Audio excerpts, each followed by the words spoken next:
السلام علیکم۔ آج بات کرتے ہیں ایک ایسے سوال کی جو شاید ہم سب کے دل میں کہیں نہ کہیں ہوتا ہے، اللہ سے محبت۔ اس کا اصل مطلب کیا ہے؟ اور اس سے بھی بڑا سوال، اس محبت کو ثابت کیسے کیا جائے؟ اس کا جواب ہمیں کہیں اور نہیں بلکہ قرآن پاک میں سورہ آل عمران میں ملتا ہے۔ تو سب سے پہلا اور بنیادی سوال یہی ہے کہ اللہ سے محبت کے دعوے کو سچا کیسے ثابت کیا جائے۔ ہم سب کہتے ہیں کہ ہمیں اللہ سے محبت ہے، لیکن کیا اس دعوے کو پرکھنے کا کوئی طریقہ ہے، کوئی پیمانہ ہے، یا یہ صرف ایک احساس کا نام ہے؟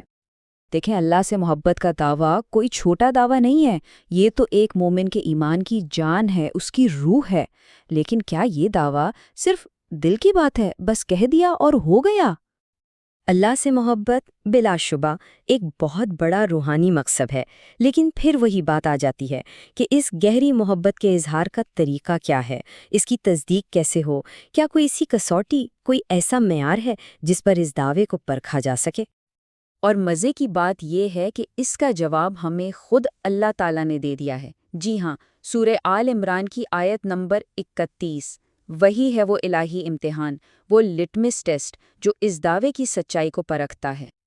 اور یہ رہی وہ آیت، اللہ تعالیٰ فرماتا ہے، کہہ دیجئے اگر تم اللہ سے محبت رکھتے ہو تو میری پیروی کرو، اللہ تم سے محبت کرے گا اور تمہارے گناہ بخش دے گا۔ بالکل سیدھا اور واضح جواب۔ اللہ اپنے نبی صلی اللہ علیہ وسلم کی زبان سے ایک صاف اصول بتا رہا ہے۔ محبت کا دعویٰ ہے تو اس کا ایک ہی ثبوت ہے، محمد صلی اللہ علیہ وسلم کی پیروی، بس کوئی اگر مگر نہیں۔ اب ذرا یہاں ایک لفظ پر غور کیجئے، اتبعونی، میری پیروی کرو۔ یہاں جو لفظ استعمال ہوا ہے نا، اتباع، اس کا مطلب صرف حکم ماننا نہیں ہے، نہیں، یہ اس سے بہت گہرا ہے۔ اس کا مطلب ہے محبت میں، خوشی سے، دل سے کسی کے نقش قدم پر چلنا، ان کے ہر انداز کو اپنانے کی کوشش کرنا۔ یہ وہ پیروی ہے جو آپ کہہ لیں کہ عشق سے جنم لیتی ہے۔ اچھا، تو اگر کوئی یہ امتحان پاس کر لے، یعنی رسول اللہ صلی اللہ علیہ وسلم کی پیروی اختیار کر لے، تو اسے ملے گا کیا؟ انعام کیا ہے؟ اور اللہ کا وعدہ، یقین مانیے، ہماری ہر سوچ سے، ہر توقع سے بڑھ کر ہے۔ تو یہاں دو زبردست انعامات کا وعدہ ہے۔ پہلا، اللہ تم سے محبت کرے گا۔ سوچئے ذرا، ہم اللہ سے محبت کا دعویٰ کر رہے تھے اور جواب میں اللہ خود ہم سے محبت کرنے کا وعدہ کر رہا ہے۔ اور دوسرا انعام، تمہارے گناہ معاف فرمائے گا، یعنی نہ صرف محبت ملے گی بلکہ پچھلی ساری خطائیں بھی معاف۔ سبحان اللہ۔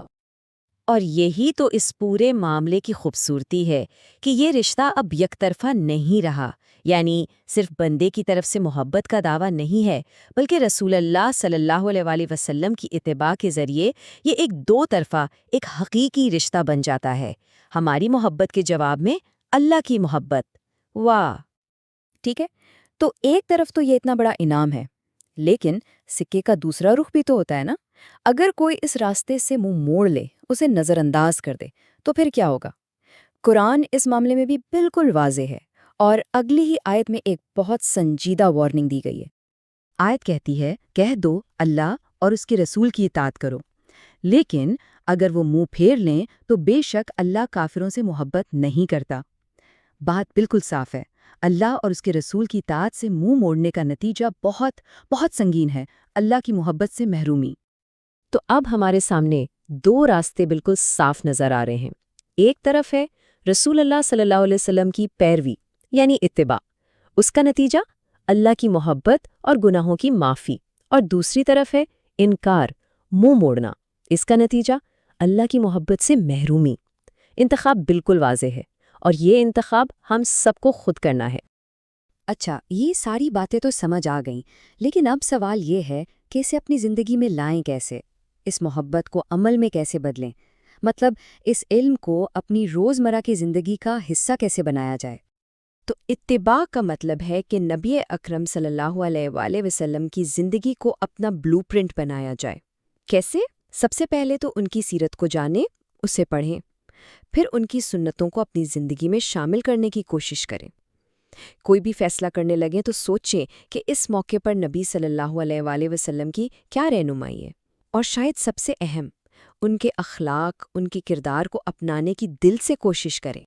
تو حاصل کلام کیا ہے؟ خلاصہ یہ ہے کہ اللہ سے محبت صرف ایک غیر فعال احساس کا نام نہیں ہے، یہ کوئی ایسی چیز نہیں جو بس دل میں پڑی رہے، نہیں، یہ ایک فعال کیفیت ہے، ایک زندہ حقیقت ہے جس کا ثبوت ہمارے ہر دن کے فیصلوں اور ہمارے اعمال سے ملتا ہے۔ تو آخر میں ایک سوال جو ہم سب کو خود سے پوچھنا ہے، آئیے ذرا سوچیں، وہ کون سی ایک سنت ہے؟ نبی اکرم صلی اللہ علیہ وسلم کا وہ کون سا ایک عمل ہے جسے ہم آج سے، ابھی سے اپنی زندگی میں شامل کرنے کا ارادہ کر سکتے ہیں؟ صرف ایک عمل جس سے اللہ سے محبت کا ہمارا یہ دعویٰ صرف دعویٰ نہ رہے بلکہ حقیقت بن جائے۔